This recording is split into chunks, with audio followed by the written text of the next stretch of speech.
ചെയ്യരുത്.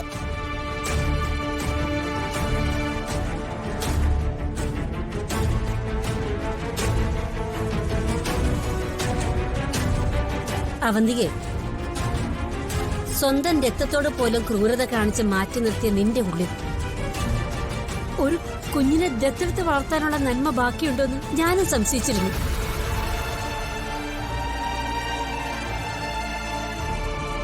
നിന്റെ സ്വാർത്ഥതയ്ക്ക് വേണ്ടിയാണ് നീ ഇതൊക്കെ ചെയ്തെന്ന് ഇവരെല്ലാം പറഞ്ഞപ്പോഴും ഞാൻ കരുതി ഈ കുഞ്ഞിന്റെ സ്നേഹം കിട്ടുമ്പോഴെങ്കിലും നീ നന്നാവുന്നു. പക്ഷേ ഇപ്പൊ എനിക്ക് ബോധ്യമായി, നീ നന്നാവില്ലടി. നീ ഒരിക്കലും നന്നാവില്ല. നീ കാരണം ഹൃദയം പൊട്ടി മരിച്ച് മുകളിൽ നിൽക്കുന്ന സേതുവേട്ടന്റെ ആത്മാവിനെ സാക്ഷി നിർത്തി നെഞ്ചു പൊട്ടി ഞാൻ ശപിക്കുക. ഇന്ന് നിനക്കൊണ്ടെന്ന് നീ കരുതി അഹങ്കരിക്കുന്നതെല്ലാം എല്ലാം നഷ്ടപ്പെട്ട് ഒന്നുമില്ലാതെ തെരുവിൽ നിൽക്കുന്ന ഒരു ദിവസം നിനക്കുണ്ടാവും.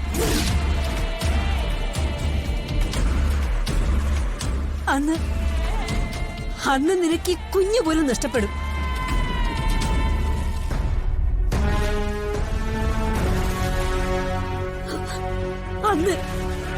അന്നൊരമ്മയുടെ വേദന എന്താണെന്ന് നീ തിരിച്ചറിയും. നീ കരയും, നെഞ്ചു പൊട്ടിക്കരയും. അന്ന് ദൈവം പോലും നിന്റെ കരച്ചിൽ കേൾക്കില്ല.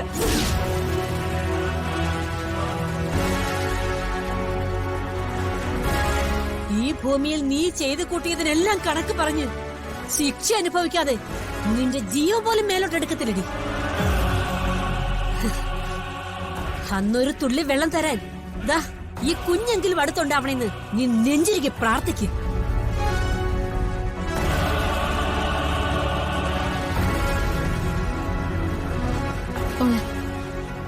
ഇവര് മോളെ ദത്തെടുക്കാൻ തീരുമാനിച്ചത് മുതൽ മോളുടെ കുഞ്ഞമ്മ ആയതാ ഞാൻ.